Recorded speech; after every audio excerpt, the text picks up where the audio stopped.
Sekarang gue mau bahas kisah gue sendiri. Berhubung anak-anak udah pada pulang, gue tinggal sendiri doang sama temen-temen gue. Temen gue udah pada balik semua. Gue mau cerita pengalaman gue aja. Jadi waktu gue di Semeru itu kalau nggak salah 17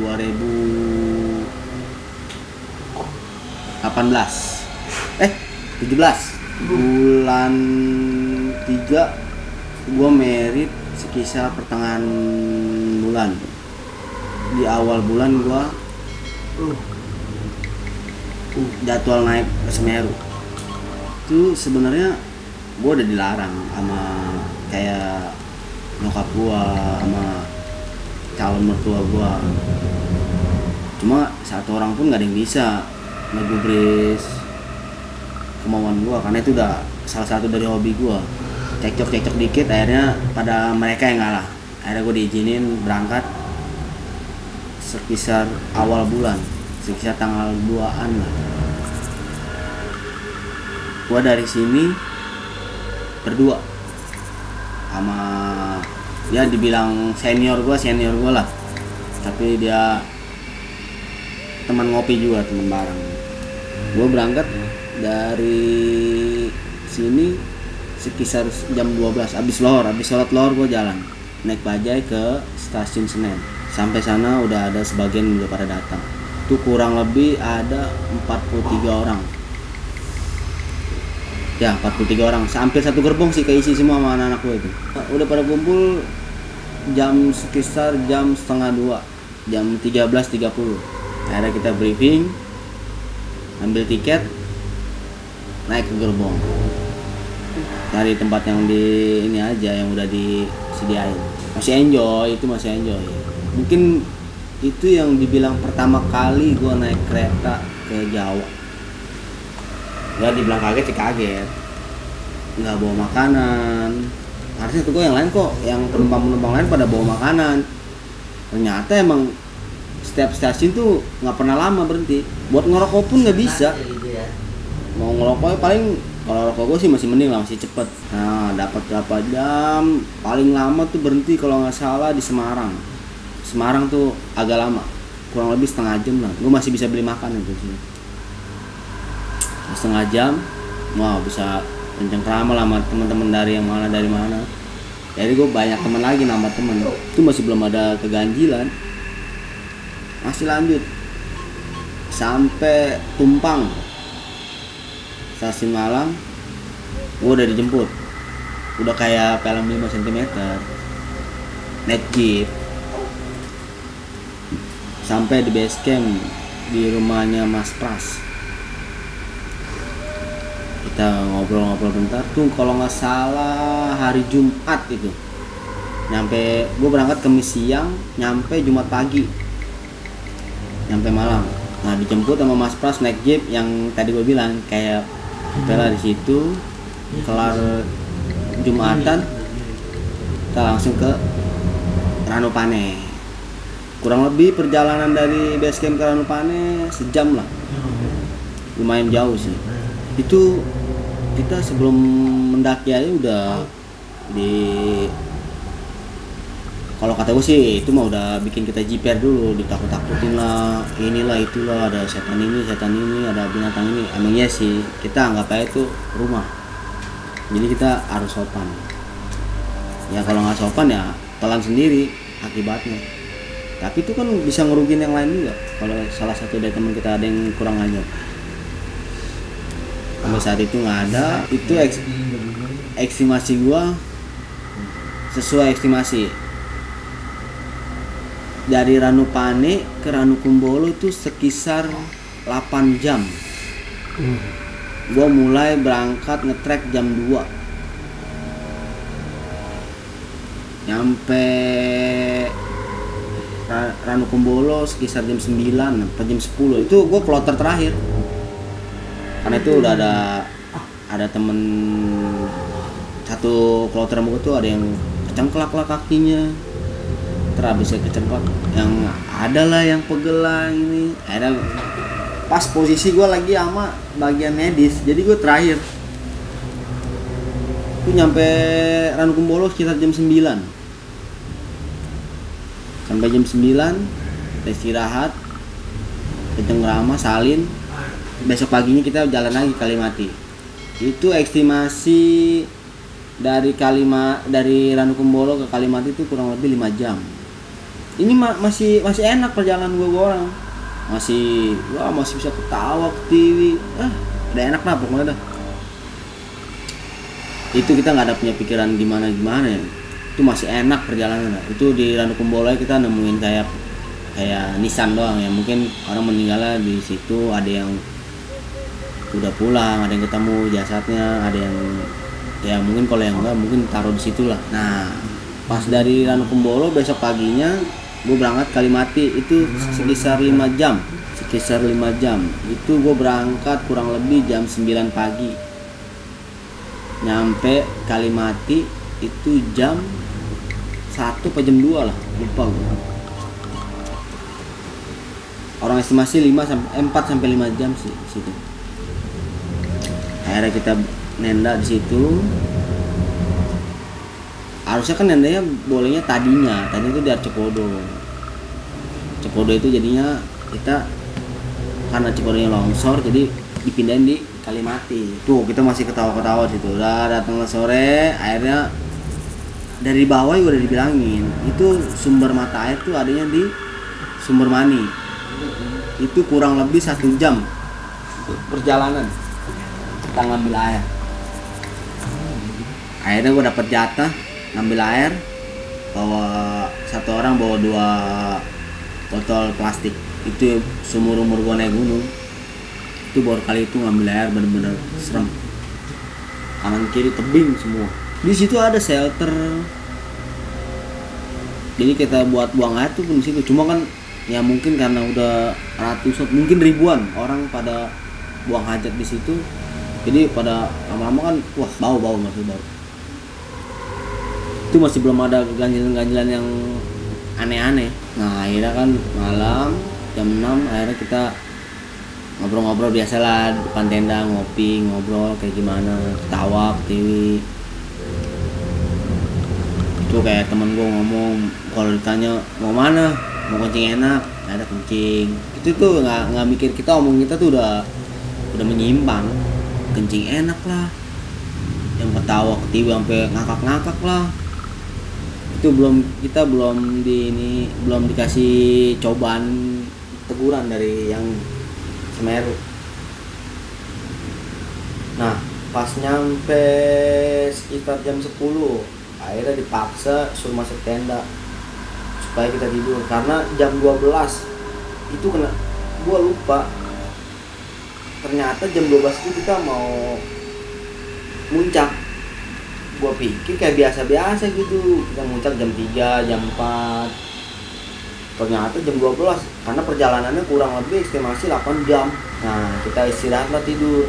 Itu perasaan mata baru merem, itu udah dibanguninnya langsung sampai jam 12. Jam 12 malah setengah 12 dibangunin. Jadi bener jam 12 kan berangkat.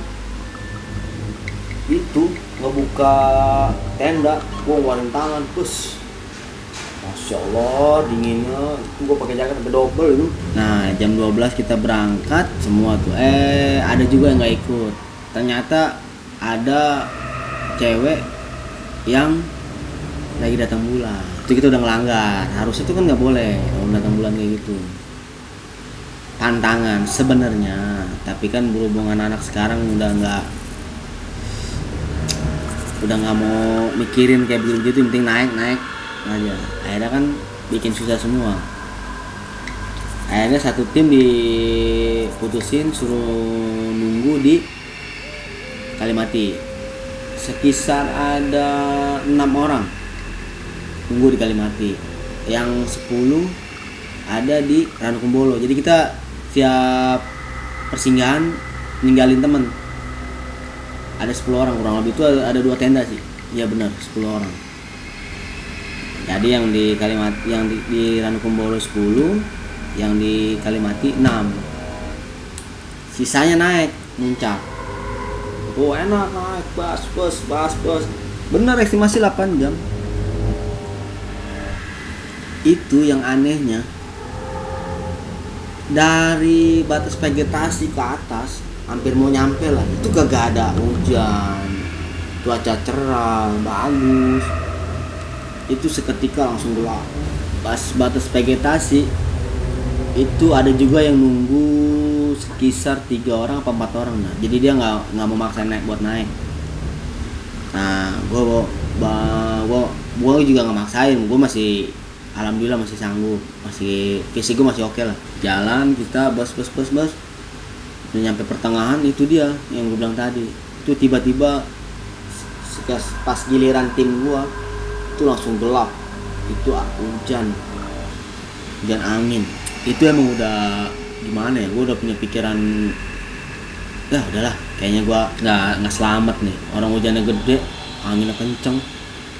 Itu kalau nggak salah gue neduh di bawah batu, ada batu besar, gue di belakang, di balik batu itu, jadi biar nutupin air hujan, jadi biar nggak terlalu sakit. Untungnya tuh gue pakai jaket double, yang satu kayak jaket hujan gitu, cuma nanti air emang itu waterproof. Itu tanpa disadari yang muncul tuh cuma 3 orang. Itu gue cuma yang di 3 orang itu malah ngomong katanya nggak hujan di situ, cuma emang kabut kata dia. Itu pas dia cerita pas udah turun. Jadi pas di awal turun kita nggak ngomong ada apa gimana. Jadi pas sudah turun, masih ada yang di atas. Ada berapa orang lagi?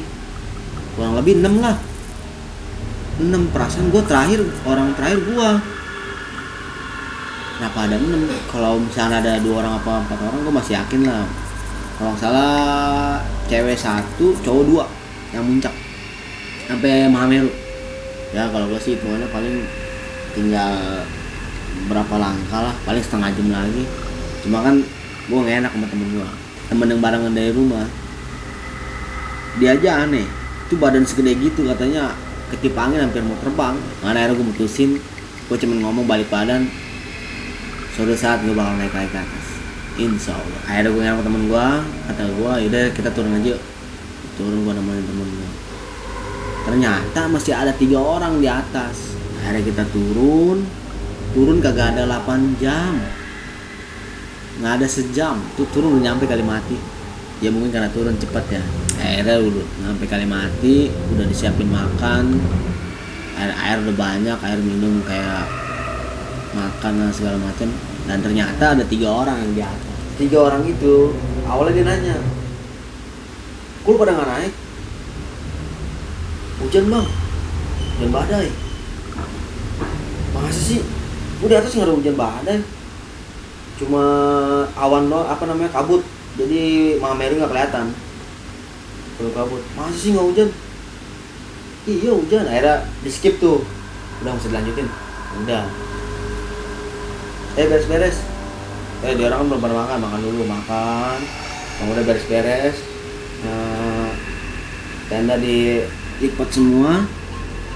Akhirnya kita beres-beres, kita turun ke Ranu Kumbolo. Itu masih oke. Itu benar-benar masih oke. Maksudnya dalam arti masih oke itu kita nggak ada kayak keganjilan gimana. Itu estimasi kita pas mudah-mudahan insya Allah nyampe bawah tuh sebelum maghrib. Sekitar jam 5 kita udah harus di bawah. Udah beres semua, beres-beres, udah rapi. Kita turun ke Ranu Kumbolo, nemuin tim terakhir yang ada di Ranu Kumbolo. Ketemulah tim kita terakhir. Dia juga udah beres-beres, udah rapi-rapi. Di situ hujan gede. Hari kita singgah dulu di shelter, tempat ada kayak ada rumah lah gitu lah. Bagi yang jualan, kita ngetes segala macem. Ada kejadian anehnya gitu. Itu nggak tahu maling atau apa ya. Maksudnya tuh temen gue tuh jaketnya ada posisi di dalam tas. Itu kenapa jaket itu bisa keluar? Itu nggak ada yang lihat ngeluarin. Dia sampai nanya sama ceweknya, kamu ngeluarin jaket ya? Enggak, itu jaket aku keluar. Udah tuh sama yang mungkin yang paham lah gimana, gua nggak ngerti lah. Udah nanti aja dibahasnya, masukin lagi ke dalam tas. Itu gue ngeliat sendiri dimasukin ke tas, di keril. Gue berani ngomong itu kenapa? Jadi dia tuh satu kloter sama gue. Nah, udah dimasukin ke tas, hujan udah reda. Kita dibagi kalau nggak salah 4 kloter. Jadi beda setengah jam. Kloter pertama jalan, oke siap, bawa si A. Gua mesti sebutin lah satu-satu karena 43 orang. Gua udah lupa ingat nama-namanya. Mungkin nih yang nonton ini kalau yang pernah jalan bareng sama gua 2017 pasti paham. Kloter pertama oke, masuk jalan. Kloter 2 oke, gua masuk ke kloter ketiga. Tuh perjalanan dari Ranukumbolo ke Ranupane tuh dari pos 4 itu gak ada apa-apa, biasa jalan. Nah akhirnya itu anehnya, kenapa gue bisa sampai jam 5 di pos kita. Kan harusnya tuh jam 5 itu gue harus udah di bawah. Itu gue belum punya pikiran gue kayak diganggu lah, ditegur lah, apa gimana. Itu belum ada punya pikiran ke situ. Nah, dari pos 3 sampai ke pos 2 itu gue makan waktu 4 jam. Itu anak-anak nggak ada yang namanya punya pikiran, oh kita disasarin apa gimana, nggak ada. Itu namanya gue berangkat kan gue selalu ngingetin, kayak ngelangkah pohon yang di jalan, nunduk, pohon yang nebang begini kan, jadi kan gue nunduk itu kan main keril. Itu gue hitungin tuh kagak ada sebanyak itu. Itu kenapa banyak? Kayak perasaan tuh jalan itu lagi. Gue masih belum paham. Nah, pas mau masuk pos 2, gue kaget. Pas jalan kok ada kayak seorang ngaji. Suara ngaji tuh kayak gimana sih? La ilaha illallah, la ilaha illallah. Nah, gue berhenti dong, break. Nah, pas break itu, kenapa? Istirahat bentar. Padahal gue kadang itu, gue pengen tahu nih di antara 10 orang ini ada yang denger apa enggak. Nah, ternyata ada satu bareng sama gue tuh cewek ngomong, Mas, dengar suara ngaji gak? Iya saya dengar. Udah diam, langsung ngomong. Nah, yang dari belakang tuh kayak pemimpin gue lah, leader gue lah, ngomong gitu, Win jalan. Oke. Pas jalan baru nyampe tikungan, ternyata di situ ada yang lagi pada duduk. Ternyata ada yang kesurupan. Gue belum tahu tuh ada yang kesurupan, tapi bukan tim gue, dari tim lain. Itu pas gue mau, kata temen gue tuh, kata leader gue, Win terobos. Mau ke terobos, gue dihalangin pakai tangan. Bus.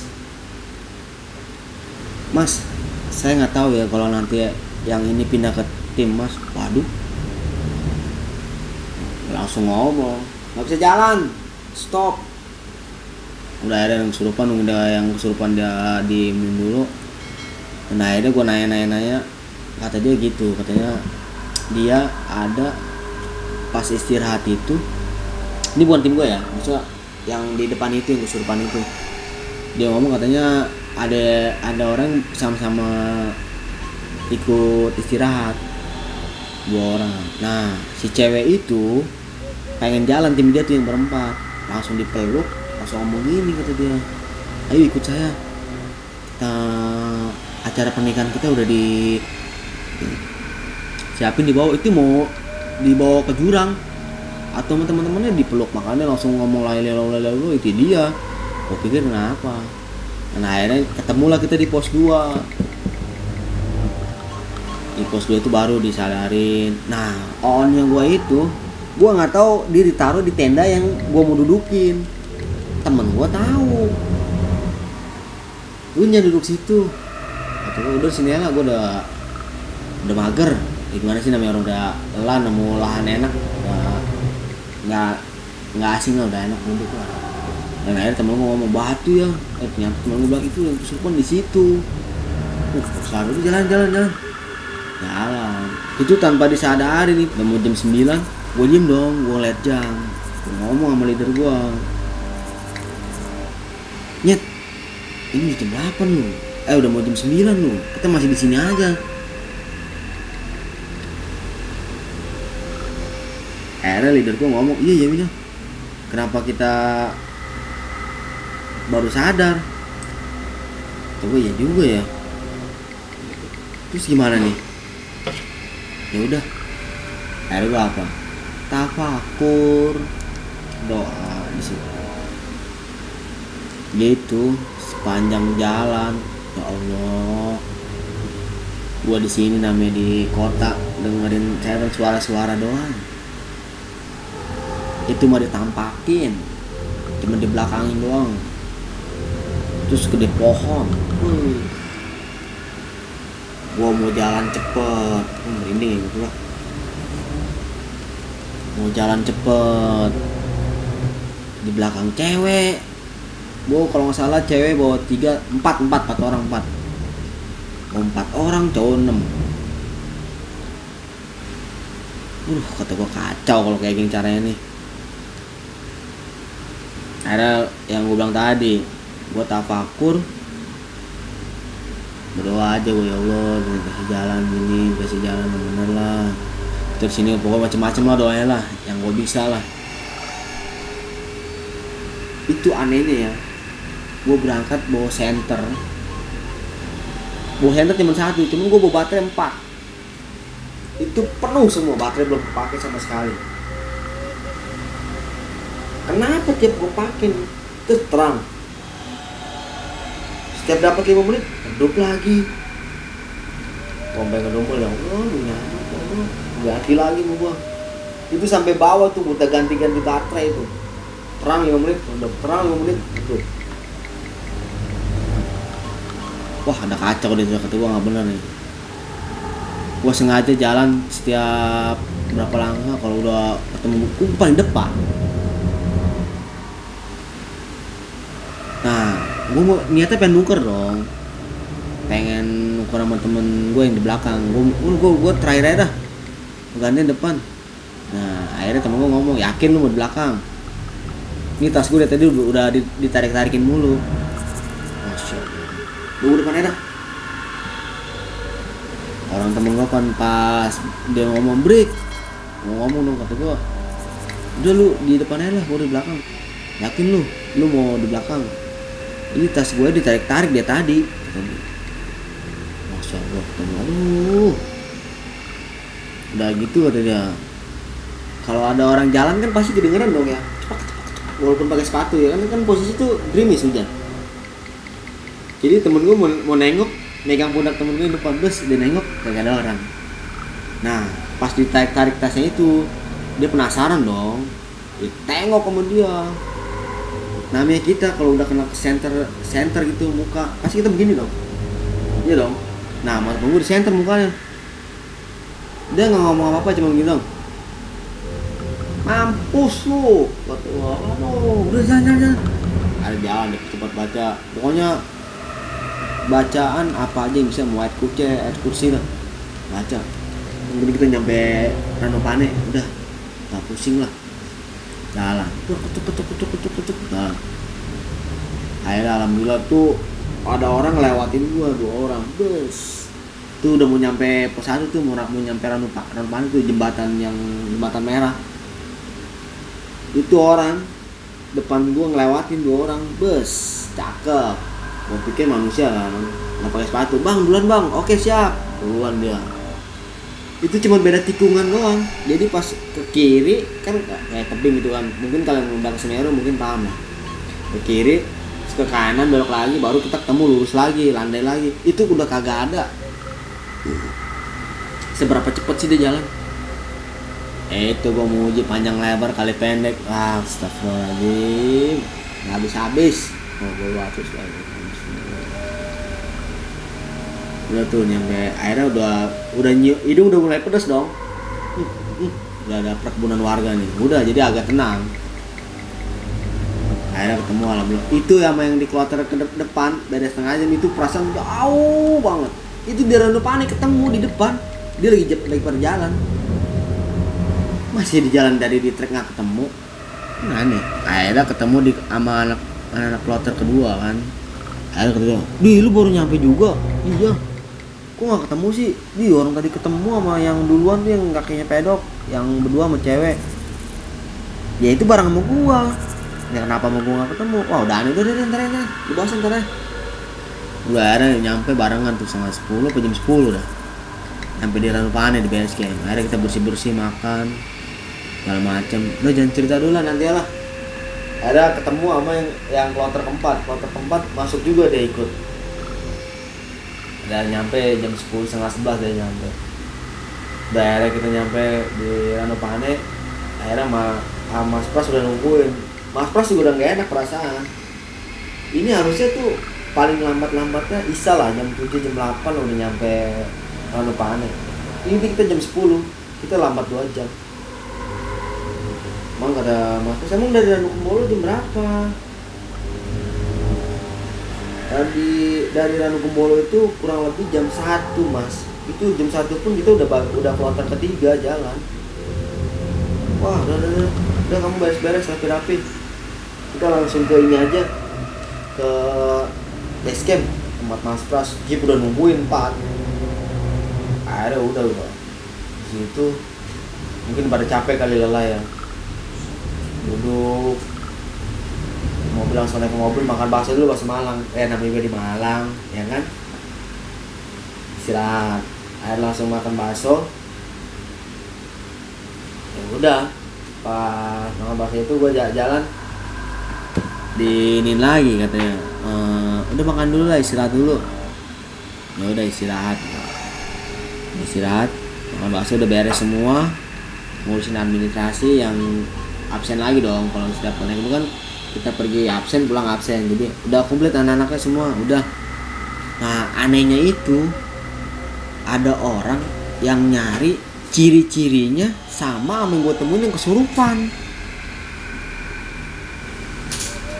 Makin mantep. Akhirnya apa? Udah cepet cabut akhirnya ke base camp.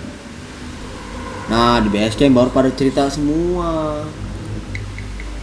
Yang kloter pertama itu langsung dari bawah ke atas, dari jurang tuh gua naik tampaknya pocong langsung depan gua. Itu pada mental semua. Rame di situ. Yang bener. Gua begini, lu di pos 3 jam berapa? Jam sekian. Gue sama jam sekian. Harusnya kita ketemu. Kenapa nggak ketemu? Wah itu udah bingung lah mau ngomong apa. Kata gue, udah lain buat pengalaman aja. Iya kata gue. Harusnya kalau beda setengah jam itu, seenggaknya suara-suara kita masih kedengeran ya. Namanya dekat begitu. Ya iya harusnya.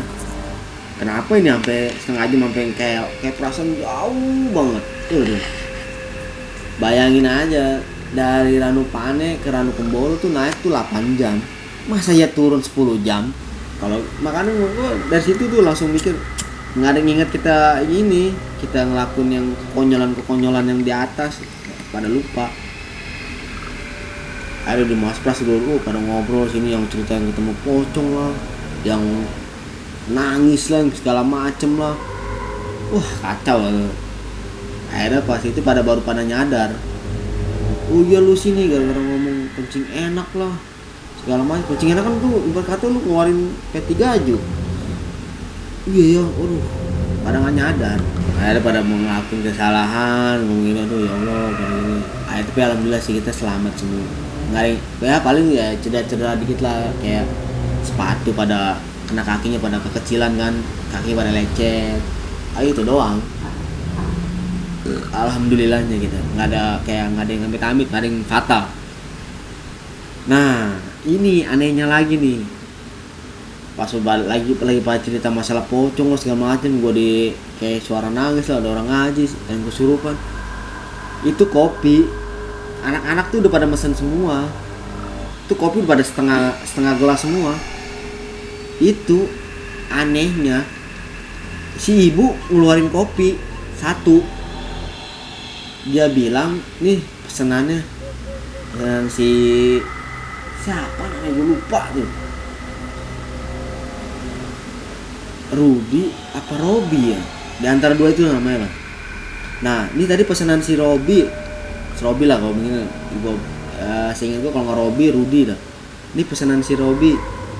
Nah anak bingung dong pada kelihatan, emang di sini ada namanya Robi? Nah ada, nanya dong sama pemimpin tim, Badi emang ada yang namanya Robi? Dilihat absen dia kagak ada.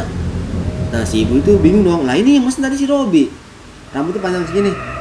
Terus teman gue nyaut, kalau gue anjing, si Robi yang semalam dicariin, cari di mana itu yang pas kita di Ranupane, yang temennya nyariin kesurupan itu. Langsung ngomong anjing iya. Akhirnya apa tuh kopi didiamin. Akhirnya pada kata anak-anak, ini gimana nih caranya nih kopi kayak begini, diapain? Diminum satu-satu, minum semuanya, minum udah, anggapnya buang sial. Si ibu mah nggak tahu apa-apa. Itu pengalaman paling dibilang pahit sih enggak, benar-benar paling keren itu pengalamannya. Gue nggak bosan, gue malah pengen kesana lagi, bukan pengen nantangin, bukan. Emang dasar gue belum muncak kan. Pas sudah beres-beres akhirnya kita udahlah, ini buat pengalaman kita aja. Jadi buat semuanya juga, buat teman-teman kalau naik gunung itu jangan asal naik gunung. Sama gue pemula juga, cuman kalau bisa mah jangan macem-macem, jangan aneh-aneh. Kita niat naik, anggap itu kita ke rumah orang bertamu, kita sopan, mungkin orang itu segan sama kita. Tapi kalau kita arogan, dia lebih arogan dari kita, karena dia yang punya alam. Akhirnya udah dari situ kita ngakuin kesalahan semua, sadar,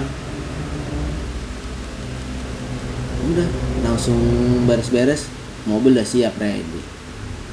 Akhirnya kita dijemput lagi mobil jeep, ya cuman kenangan doang, nggak tahu kapan kesana lagi. Ya mungkin secepatnya lah, mungkin nunggu Semerunya bersahabat lagi. Akhirnya gue dapat kereta yang eksekutif, dapat di jam 2, gue jam 12 sudah nyampe di Malang, stasiun Malang. Akhirnya gue beli oleh-oleh segala macem. Akhirnya udah cuman ngasih lambaian tangan aja, tinggal Malang, pengen jumpa lagi. Nah itu pengalaman gue lagi di Semeru. Nantilah gue bagi lagi pengalaman gue di Lau juga sama, Lau lebih keren, tapi nantilah. Jadi gue mau pesen gue aja buat temen-temen yang buat pendaki, sama gue juga pemula, kita sopan mungkin dia segan. Jadi kita tetap jaga kesopanan sama tingkah laku lah, yang penting lah, sama mulut, etika kita dijaga. Ya kalau kita nggak sopan ya dia juga marah lah. Kalau marahnya cuman kita dibikin kesurupan, kalau kita dibikin nggak pulang gimana? Ya kan? Yang rugi siapa? Orang rumah. Yang rugi kan orang rumah. Kasihan. Orang rumah udah nungguin, entah anak, entah orang tua, entah istri. Kalau kita yang nggak pulang kan kasihan. Kita kalau udah kejadian baru, oh iya jadi sebelum kejadian ya gue sih ngingetin aja sebagai temen, sebagai sama-sama pendaki, jadi seperjuangan lah, saling ngingetin aja. Sama gue masih kekurangan. Jangan lupa di like sama di subscribe tuh channel gue, Blusukan Misteri. Nanti ketemu lagi sama gue ya, kita cerita lagi tentang gue di laut. Oke guys, sip.